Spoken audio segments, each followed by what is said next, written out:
नमस्कार दर्शकों, खबरों की खबर के इस कार्यक्रम में एक बार फिर से आप सभी का स्वागत है। आज के स्पिरिचुअल रिसर्च में हम बात करेंगे मीराबाई की, जिन्हें आमतौर पर श्री कृष्ण की भक्ति का दृढ़ स्तंभ भी माना जाता रहा है। परंतु मीरा ने राजसी परिवार से होने के बावजूद समाज में व्याप्त विषमताओं का तिरस्कार करके एक निम्न जाति के संत रविदास जी को अपना गुरु बनाया। रोचक तथ्य यह भी है कि संत रविदास जी श्री कृष्ण जी की भक्ति नहीं करते थे, फिर मीराबाई ने उन्हें ही अपना गुरु आखिर क्यों चुना? आज तक आपने मीराबाई के बारे में सिर्फ इतना ही जाना है कि उन्होंने श्री कृष्ण की भक्ति की थी और अंत में वह श्री कृष्ण जी की मूर्ति में समा गई थी। लेकिन आज के स्पिरिचुअल रिसर्च में हम इन्हीं तथ्यों का विश्लेषण करेंगे। मीराबाई का जन्म एक राजपूत जाति में हुआ था और मीरा बचपन से ही धार्मिक विचार वाली थी और मंदिर में जाकर श्री कृष्ण जी की भक्ति करती थी। फिर मीराबाई का विवाह राजा से हो गया। राजा भी धार्मिक विचार वाले थे, तो उन्होंने मीराबाई को कभी भी मंदिर जाने से नहीं रोका, अपितु लोक चर्चा से बचने के लिए मीरा के साथ 3-4 नौकरानी भेजने लगे। कुछ वर्ष पश्चात मीरा के पति की मृत्यु हो गई और देवर राजगद्दी पर बैठ गया। उसने कुल के लोगों के कहने पर मीरा को मंदिर में जाने से मना किया, परंतु मीराबाई नहीं मानी, जिस कारण से राजा ने मीरा को मारने का षड्यंत्र रचा। राजा ने एक सपेरे वाले से कहा कि ऐसा सर्प लाकर दे कि डिब्बे को खोलते ही खोलने वाले को डंक मारे और व्यक्ति मर जाए। ऐसा ही किया गया। राजा ने अपने बेटे का जन्मदिन मनाया, जिसमें रिश्तेदार व अन्य गणमान्य व्यक्तियों को आमंत्रित किया गया।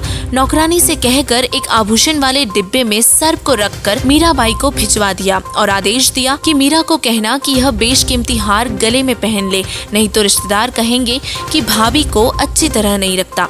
मीरा के लिए तो वह हार मिट्टी के बराबर था, लेकिन मीरा ने सोचा कि यदि मैं हार नहीं पहनूंगी तो व्यर्थ का झगड़ा होगा। यह सोचकर नौकरानी के सामने ही उस डिब्बे को खोला और उसमें से हीरे मोतियों का बना हुआ वास्तविक हार निकला। राजा का उद्देश्य था कि आज सर्प डंक से मीरा की मृत्यु हो जाएगी तो सबको विश्वास हो जाएगा कि राजा का कोई हाथ नहीं है, लेकिन राजा की यह योजना विफल रही। फिर राजा ने सोचा कि अब की बार मीरा को विष मैं पिलाऊंगा, अपने सामने, नहीं पिएगी तो सिर काट दूंगा, और एक सपेरे से कहा कि ऐसा भयंकर विष ला दे कि जिसे जीभ पर रखते ही व्यक्ति मर जाए। उसने राजा को वैसा ही विष ला कर दे दिया। राजा ने मीरा से कहा कि यह विष पी ले, अन्यथा तेरी गर्दन काट दी जाएगी। मीरा ने सोचा कि गर्दन काटने में तो पीड़ा होगी, विष ही पी लेती हो। मीरा ने विष का प्याला परमात्मा को याद करके पी लिया और मीराबाई को कुछ भी नहीं हुआ। राजा ने उस सपेरे वाले को वापस बुलाया और कहा कि नकली विष लाया है। सपेरे वाले ने कहा कि वह प्याला कहाँ है और राजा के सामने ही उसी प्याले में दूध डालकर एक कुत्ते को पिलाया, तो कुत्ता दूसरी बार जीभ भी नहीं लगा पाया था, वहीं मर गया था। फिर राजा ने देख लिया कि यह किसी भी तरह मरने वाली नहीं है, तो उसको मंदिर में जाने से भी नहीं रोका। जिन श्री कृष्ण जी के मंदिर में मीराबाई पूजा करने जाती थी, उसी मार्ग में एक छोटा सा बगीचा था और उसी बगीचे में परमेश्वर कबीर जी तथा संत रविदास जी सत्संग कर रहे थे। मीराबाई ने देखा कि यहाँ पर परमात्मा की चर्चा या कथा चल रही है, कुछ देर सुनकर चलते हैं। परमेश्वर कबीर जी ने संक्षिप्त में सृष्टि रचना का ज्ञान सुनाया और कहा कि श्री कृष्ण जी यानी कि श्री विष्णु जी से भी ऊपर अन्य सर्वशक्तिमान परमात्मा है।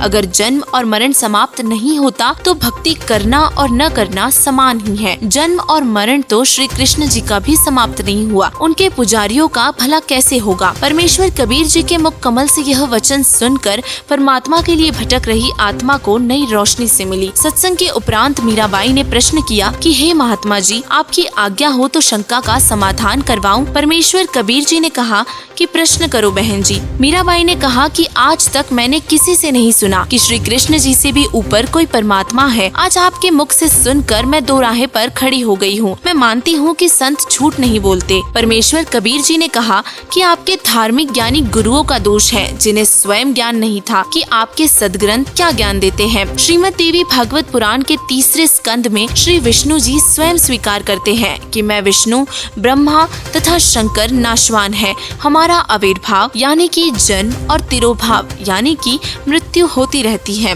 हम अविनाशी नहीं है।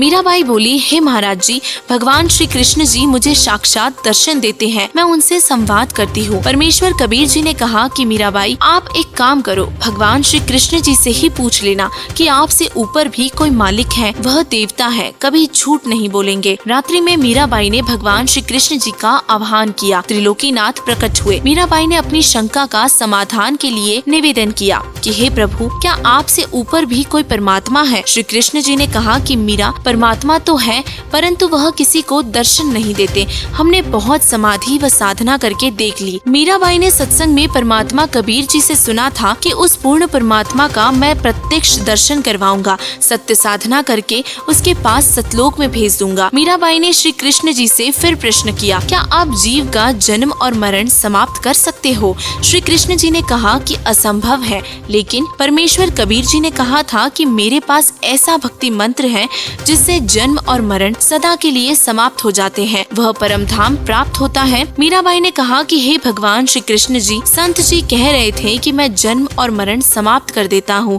अब मैं क्या करूँ? मुझे तो पूर्ण मोक्ष की चाह है। श्री कृष्ण जी बोले कि मीराबाई, आप उस संत की शरण ग्रहण करके अपना कल्याण कराओ, मुझे जितना ज्ञान था वह बता दिया। अगले दिन मीराबाई मंदिर नहीं जाकर सीधे संत जी के पास गई और श्री कृष्ण जी के साथ हुई वार्ता परमेश्वर कबीर जी के साथ साझा की और परमेश्वर कबीर जी से दीक्षा लेने की इच्छा व्यक्त की। उस समय छुआछात चरम पर थी। ठाकुर लोग अपने को सर्वोत्तम मानते थे और मीराबाई की परीक्षा के लिए परमात्मा ने संत रविदास जी की ओर इशारा करते हुए कहा कि वहाँ बैठे संत जी, उनसे जाकर दीक्षा ले। मीरा जी तुरंत रविदास जी के पास जाकर बोली, संत जी, दीक्षा देकर कल्याण करो। गुरु संत रविदास जी ने बताया कि बहन जी, मैं चमार जाति से हूँ और आप ठाकुरों की बेटी हो, आपके समाज के लोग आपको बुरा भला कहेंगे, आप विचार करें। मीरा ने कहा कि कल को कुतिया बनूंगी तब यह ठाकुर समाज मेरा क्या बचाव करेगा, आप जी दीक्षा देकर मेरा कल्याण करो। मीराबाई का परमात्मा के प्रति समर्पित भाव देखकर परमेश्वर कबीर जी ने संत रविदास जी के माध्यम से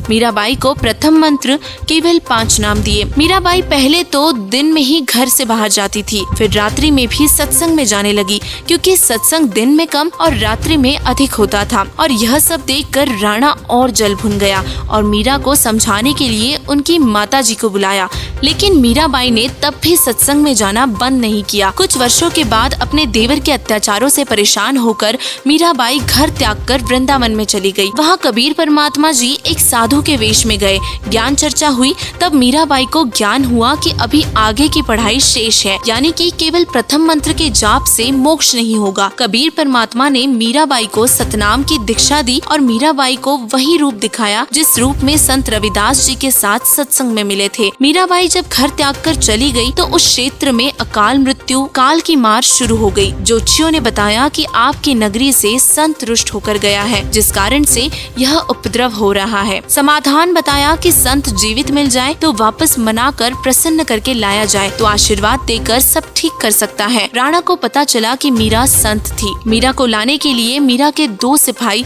जो कि मीरा के साथ छाया की तरह रहते थे, दोनों मीराबाई की खोज में निकले।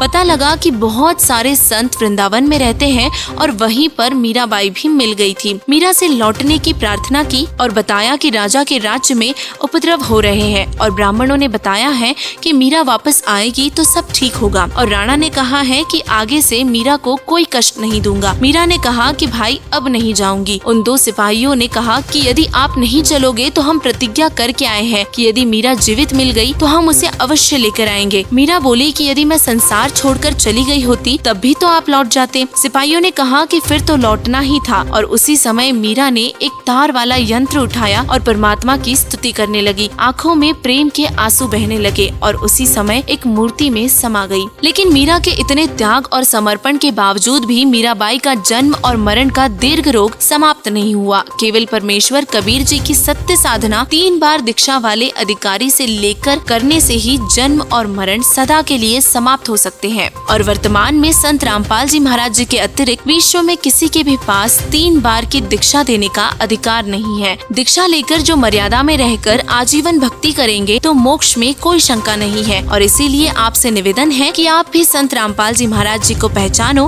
और उनके द्वारा बताई गई भक्ति साधना करके अपना मोक्ष करवाओ। धन्यवाद।